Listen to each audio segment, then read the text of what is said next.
Most video games, or works of fiction in general, focus on an extraordinary person, a hero who is responsible for resolving a serious conflict. Whether it's Mario saving Peach, or Solid Snake saving the world from a nuclear conflict, or Commander Shepard saving the world from Reapers, the player usually takes the role of an extremely important person who is at the center of a huge conflict. Valhalla was a breath of fresh air, because in this game, you don't play as an extraordinary person. You're not a hero, you're not capable of anything superhuman, you're not even the most important person in any of the other characters' lives. You're a mundane person with a mundane job, living a mundane life, worrying about paying your electricity bill. You play the role of a bartender who would be nothing more than a background NPC in any other video game, and most of the other characters fall into that same category. It's really fascinating to play a game that focuses on the lives of common citizens with everyday problems, rather than being a hero who needs to save the world. I absolutely loved this game. I could probably spend hours praising everything I liked about the game. But ever since I finished playing the game, I've been thinking about the aspects that I didn't enjoy. And that's what I wanted to talk about. I feel like before I go any further, I should make it clear that I have nothing but respect and admiration for the game's developers. And I don't want to imply that I think they made bad decisions or that I want to rip their game apart. I just keep imagining an alternate version of Valhalla with a few things different that would have helped me enjoy the game even more. And that's what I want to describe. When the goal of a game is to resolve a conflict or achieve a specific outcome, you feel like your time is being spent in a meaningful way whenever you get closer to that goal. Eventually, achieving that goal after a series of challenges is a rewarding experience. If you're not making progress towards resolving a conflict, and your actions aren't having a serious impact in the game's world, then you don't feel as though your choices are important, and you don't feel as though your time is being spent in a meaningful way. In Valhalla, the protagonist's primary concern is that she regrets the way she ended a relationship a few years ago. The majority of the characters in the game are not related to this in any way, and the conversations you have with them are usually completely unrelated to the protagonist's personal conflict. The game ends when the protagonist gets over her problem. But that's not a very satisfying conclusion to the game, because that's not what the rest of the game was about 99% of the time. The player doesn't even play an important role in helping the protagonist get over her problem, aside from making sure she doesn't get fired before it happens. The ending doesn't feel like a satisfying reward for the player's efforts. Instead, it just feels like the game stops. This makes me think of two things. First, Valhalla is a lot like a sitcom. There's no overarching plot. It's just a series of amusing and entertaining scenarios that play out for the player's enjoyment.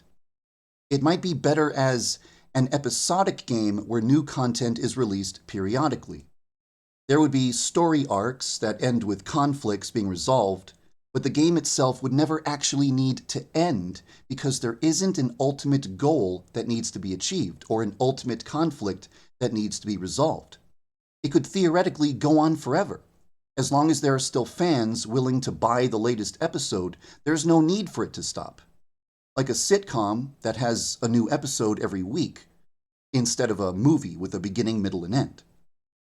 But the other way to look at it is that Valhalla might be better off if there was a serious conflict going on in the world that the protagonist has some degree of influence over.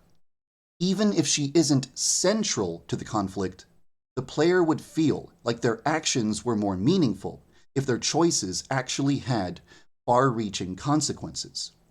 For example, Maybe one of the people who visits the bar is actually an infamous hacker who is hiding their identity. The player might be able to deduce which one of the characters is the hacker and then decide whether or not to expose them, which would prevent the hacker from releasing information that would lead to a riot. The riot would lead to certain characters dying or becoming seriously injured. This is one way that the player's actions could have a serious impact on the world and the story, even though the protagonist is just a humble bartender living a mundane life. Every single conversation that you have with an NPC could have a nugget of important information that would be useful for a future decision that affects the story's outcome. The game would end. Did I use the wrong image? The game would end with the resolution of a serious conflict that affects all of the characters, instead of ending with a girl getting over a bad breakup. The giant conflict would turn out differently depending on the choices that the player made throughout the game, instead of just having one scripted outcome. Well, after saying all that, the rest of my complaints about the game are going to sound like minor nitpicks, but I'm going to continue anyway. Another thing that bothered me about the game is that even though it's supposed to take place in the 2070s, there are too many aspects of modern day life in the game. For example, the protagonist uses an iPad, even though something way more advanced than an iPad will probably exist by the 2070s. Since it's science fiction, there is infinite potential, wrong slide, for crazy things like solid light holograms.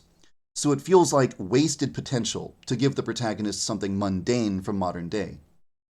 There are also a few weird things that break my immersion, like characters who talk about CDs, even though compact discs will probably be long obsolete by the 2070s.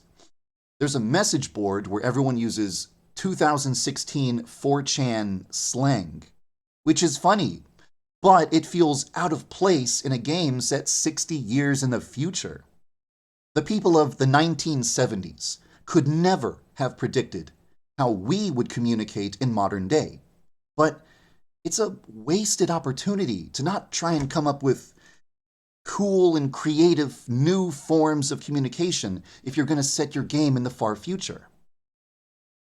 Probably one of the things that bothered me the most was the fact that we got glimpses of super deep lore, but almost never got any details. For example, there was talk of an earthquake that made Tokyo sink into the ocean. That raises so many questions, like, when did this happen? What was the death toll? Which other cities sank into the ocean? There's a scene where we see that the moon has been blasted apart. When did that happen? How did it happen? What were the consequences? The player gets to read reports in the newspaper about robots receiving mysterious transmissions that cannot be traced. Who was sending the transmissions? Why? What was it going to lead to? I have so many questions about the setting and the lore. Whenever the characters were having a boring conversation that I had no interest in, I couldn't help but roll my eyes and think, man, why can't they talk about the moon instead? It probably sounds like I hate Valhalla and I just want to bash it, but that's not the case at all. I loved this game. The music is outstanding, the artwork and animations are extraordinary, the atmosphere is unparalleled, the characters are likable and memorable, I laughed 1,000,000 times, and after I beat it, I immediately wanted to replay it.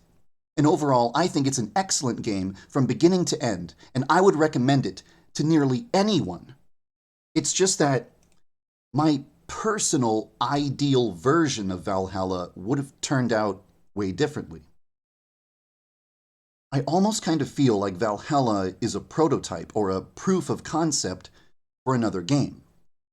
A game with an important conflict that the player has some degree of influence over, while still playing the role of a mundane bartender. A game that really takes advantage of the cyberpunk setting to explore the ways that life in the 2070s would be drastically different than life in modern day. A game that provides the player with detailed information about extraordinary events and lore instead of just glossing over these things. If I had enough time, I would absolutely love to make a spiritual successor to Valhalla with a similar premise, but with all the changes I described above. But I can't really do that because I'm too busy. I have a feeling that if the Valhalla developers heard me say all this, they would disagree with everything I said. The game probably turned out exactly the way they wanted it to and matches their vision perfectly. And I probably just spent a bunch of time describing the exact opposite of the game they wanted to make. And of course, I'm totally fine with that. I would never tell a developer that they should have gone in a different direction with their game. A developer should be free to make whatever type of game they want to make and shouldn't worry about people who don't share their vision. But with that said, I'm probably going to keep daydreaming of my vision of a spiritual successor to Valhalla for a long time. I won't have the time to build it anytime soon, but it's probably going to be on my mind forever. Because I really, really loved this game. And I wish that my personal, ideal version of it could come into existence.